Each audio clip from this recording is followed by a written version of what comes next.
again. I am Miss Kupka, and we are going into the sixth chapter of the first book of the Chinese light novel, Coiling Dragon. Um,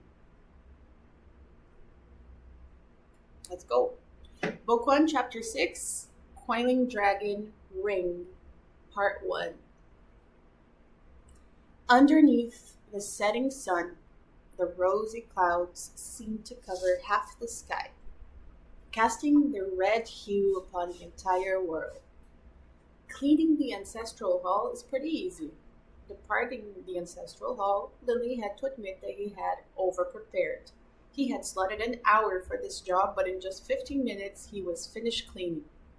On the Yulan continent, each era was divided in 12 months, okay? Each month, 30 days, each day, 24 hours, and each hour, 60 minutes.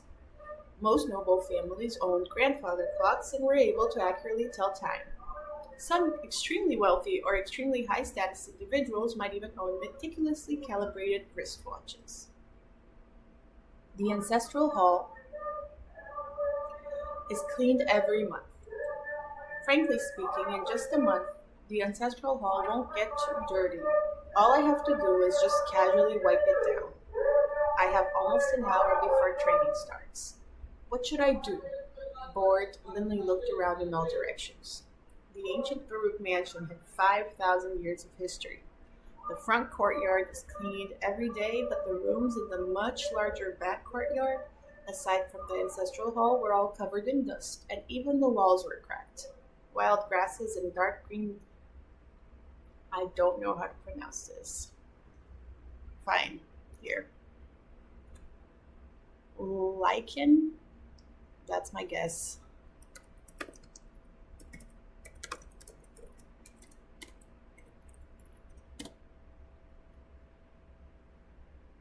Here. Yep, I'm right. Lichen, which I guess is some sort of moss, covered the floors and even ran up the walls. Hey! Seeing the decrepit architecture, Lindley's eyes slowly brightened. Lots of places in the back courtyard haven't been visited in over a century. I wonder if there's any ancient, valuable items there. Upon coming to this realization, Lily's heart began to pound. If I am able to find some valuable things and give them to Father, no doubt he will be very happy. Lily took a deep breath, then immediately entered a decrepit room next to the ancestral hall. Step by step, he walked carefully, wielding a sturdy wooden stick in his hands, which he used to strike down the cobwebs, allowing himself a more careful examination. Immediately upon entering the room, a rotten scent wafted past Lindley's nose. Thick cobwebs could be seen in each corner, and spiders could even be seen clambering about. Many spider webs were covering decorative curtains and furnishings. Upon closer examination, all of those curtains appeared very ancient. Unfortunately, the curtains were tattered beyond belief, just barely holding together in the semblance of a curtain. If these curtains weren't ruined, no doubt they would be worth a lot of money. Lily helplessly shook his head. He continued to inspect the room, using his stick to brush aside the layers of cobwebs as he carefully searched. He searched the floor, the cabinets, and even to see if there were any secret passageways on the walls. According to the books I've read, it is quite common for walls to contain hidden levers or passages. Lily carefully rapped the walls. Rapped? Listening to the sounds. Maybe tapped. Yeah, I think it's tapped.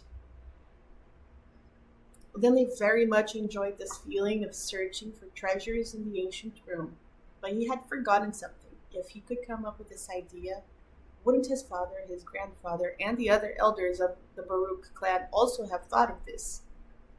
These ancient rooms had long ago been scoured clean by the deceased elders of the Baruch clan. Lily was only 8 years old, after all. Although the strict education of the clan helped him mature quickly, there was still a large gap between him and an adult. Naturally, he wouldn't be able to consider things from a more complete point of view. Nothing in this room. Next one. Lily exited the first room and entered the second. There was actually many rooms in the back courtyard. After all, the front courtyard, which Lily resided in, constituted only a third of the entire manor. The back courtyard was far larger. Lily would probably have to spend an entire day in order to finish searching the entire back courtyard. All these decorations are ruined. There isn't a single one worth money.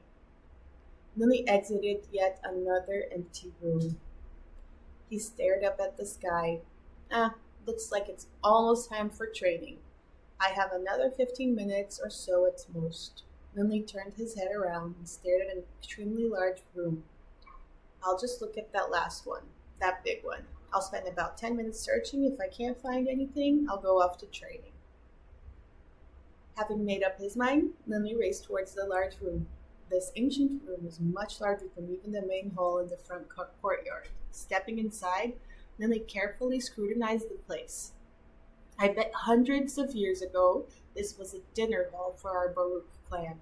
From the ornaments and furniture, Lily could tell that this was a living hall. A huge, grandiose looking hall. Search the ground first. Same as before, Lily lowered his head, widened his eyes, and began carefully searching the room one part at a time. Upon seeing anything interesting, he would tap it twice with his stick. If it was made out of stone, he would ignore it, since he didn't have much time left before training was to start. His searching speed increased as well. Time to search the walls and the curtains. Oi. Last best hope. Lily grimaced as he scanned the surroundings. Clan elders, I really hope you guys left one or two things behind for me to find, even if it is just a small thing. Lily carefully searched the walls, even peeking behind the tattered curtains. On the ancient walls were many rotted wooden cabinets, each of which had many drawers. Lily pulled open each and every drawer, but the drawers were totally empty, almost immaculately so. The only thing inside of them? Some dust. Alas! After pulling open the last drawer, Lily felt bitter disappointment in his heart. After searching for all this time, I didn't even find a single valuable item. All I did was cover myself with sweat and dust. Lily stared at his clothes. They really were filthy now. Lily couldn't help but feel discontented. Lily's gaze once more flashed across the room. I'm leaving. Lily angrily used the stick in his hand to strike hard against a nearby cabinet, as though he wanted to give vent to all the anger which had built up over an hour of fruitless searching. Thud. The stick solidly struck against the cabinet. The cabinet was extremely ancient. After having been chewed on by mice for 100 years, it couldn't withstand any weight. After having been struck so fiercely, it began to creak and groan. Hearing this, Lily couldn't help but look behind him in alarm. Oh no, it's going to collapse. While searching the other rooms, Lily had also destroyed a few other pieces of furniture, so by now he was very experienced. Lily hurriedly dodged to one side. In the end, the cabinet, which was twice as tall as Lily himself, collapsed. With a crashing sound, the cabinet smashed against the floor, breaking into 7 or 8 pieces, covering the room with even more dust. But hidden amidst the dust, unseen by Lily, was, upon the shattering of the cabinet, a black ring which had been hidden within the wooden supports came tumbling out, falling to the ground. Ew, ew! Lily spat out the 2 words as he hurriedly tried to escape the wave of dust. How unlucky! My entire body is covered with dust now, and I bet training is about to start. I best go take a quick shower and put on some new clothes. With a wave of his arm, Lily pushed open the door and departed the ancient room. I thought he was going to find the ring, but he didn't. That was chapter 6 of Coiling Dragon, guys. Thank you very much. I'll see you next time for chapter 7.